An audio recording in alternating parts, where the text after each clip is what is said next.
Hello পরিবারের সবাই, একটা নতুন ভিডিও নিয়ে চলে আসলাম, লং ভিডিও, যেটাতে আজকে বাড়িতে কিছু ইনভাইট ছিল কিছু কারণের জন্য।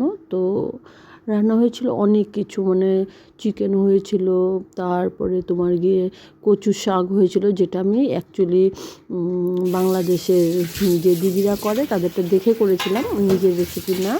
আর কি বলে তোমার কচুর লুচি করেছিলাম চ্যাপা দিয়ে, মানে ওরা খেতে চেয়েছিল ওটা, তো ওগুলো আমি করে রান্নাটা টোটালি আমি করেছি। আর যারা ছিল তারা একটু হেল্প করেছে, সব পরিষ্কার করে দিয়েছে, কেটে বেছে দিয়েছে, এটাই।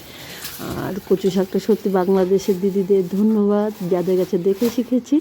যদিও ফার্স্ট টাইম করেছি, বাট এত টেস্টি হয়েছে আমি নিজেও ভাবতে পারি না। আর হচ্ছে এটা ছিল তোমাদের ভাষায় আর কি যেটা বলে চামড়া সামলা, তো এখানে খারকন বলি।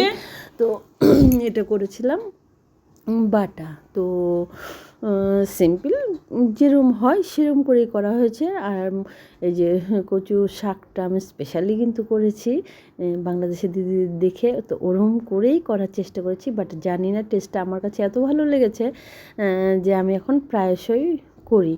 তো সবার আগে মাংসটা বসানো হবে। আর হ্যাঁ, মাংসটা যেহেতু অনেকটা পরিমাণে আছে, তাই জন্য মাংসটাতে আজকে জল দেওয়া হবে না।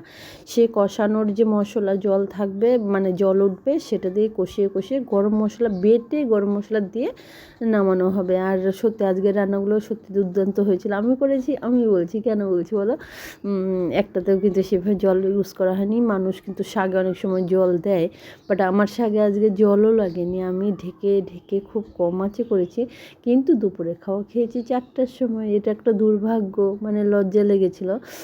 কিন্তু রান্নাগুলো আমি মন খুলে করতে চেয়েছিলাম আজকে, তো করেওছি মন খুলে, খুব ভালো করে করেছি।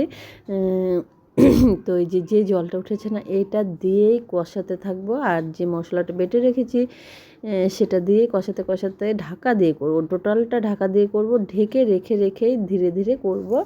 লাগে যতটা সময় লাগে লাগুক, সেটাই ভেবেছিলাম। কারণ কি সব সময় না রান্নার মধ্যে অত তাড়াহুড়ো করলে না রান্নাটা ভালো লাগে না। তো যাই হোক, হ্যাঁ দেখতেই পাচ্ছি যে মশলাটাও দিয়ে দিলাম। আর হ্যাঁ, তোমাদের কাছে কিন্তু আগেই বলে নিচ্ছি, আমি কিন্তু রান্না কখনো শিখে না, কখনো তোমরা এটা ভাববে না যে রান্না শেখাতে এসেছি।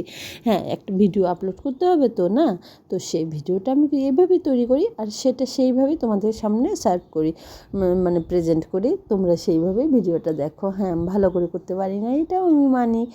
কচু পাতাটা কুচিয়ে নিয়েছিলাম, মসুর ডালটা এইভাবেই দিয়ে দিলাম, ভিজিয়ে রেখেছিলাম কিছুক্ষণ আগে। প্রচুর কাঁচা লঙ্কা দিয়েছি, আর নুন দিয়ে দিলাম। আর যেরকম করে কচু পাতা করি সেইভাবেই করেছি, শুধু ডালটা অ্যাড করেছিলাম। কিন্তু জানি না এত টেস্ট কী করে হলো, আমি তো জাস্ট অবাক হয়ে গেছিলাম।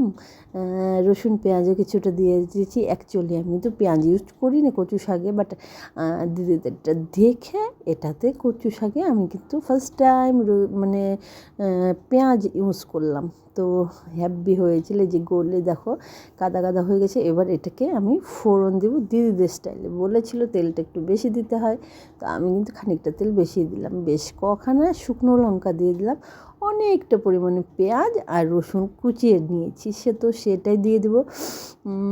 তো রান্নাগুলো যে এরম হবে আমি কিন্তু ভাবতে পারিনি। প্রচুর যা যা হয় আজকে মোটামুটি সব হয়েছে চিকেন ছাড়া। সে খারকন পাতা বলো, খারকন পাতা ডাঁটা বলো, তারপরে কি বলে কচু পাতা বলো, কচুর লতি বলো। আর লতিটাও হ্যাপি হয়েছিল, করেছিলাম ওই চাপা শুকনো মাছ দিয়ে। তো এই যে মাংসটাও কষাতে কষাতে এই পোর্শনে এসে গেছে। এবারে দিয়ে দিলাম একটু বেটে রাখা গরম মশলা দিয়ে, ঘাটা দিয়ে এবারে ঢেকে রেখে দেবো গ্যাস বন্ধ করে দিয়ে। তো রান্নাগুলো এভাবে কমপ্লিট করলাম, অনেকটা দেরি হয়ে গেছিলো। আর খেতেও সুস্বাদু হয়েছিল আজকেরটা খুব। আর লং ভিডিও অনেক দিন থেকে দেওয়া হয় না, তো দিলাম। তোমাদের যদি মনে হয় ভালো লাগলো, তো প্লিজ একটা করে লাইক শেয়ার সাবস্ক্রাইব করে দিও। রান্না শেষ, খাবার দিয়ে দিয়েছি। তো সর্দি লেগেছে, গলা ধরে যাচ্ছে, তাই জন্যই এরকম করছি। আর ভালো লাগলে অবশ্যই পাশে থেকো, আর অবশ্যই একটা করে লাইক শেয়ার সাবস্ক্রাইব করে দিও। ভিডিওগুলো করি একটু কষ্ট করেই করি, আর তোমাদের যদি ভালো লাগে তাহলে সেটা সার্থকতা পাওয়া যায়। তো এত রকম রান্না দেখে আমি হয়ে গেছি যে কি করে করলাম আমি এত রান্না, কিন্তু করেও ফেলেছি। দাও পুচু সোনা ফ্রিজের জল নিয়ে বসেছে, কারণ কি দুর্দান্ত গরম ছিল, তো জলও খাচ্ছে আবার কষ্টও পাচ্ছে। কি ঠান্ডা রে।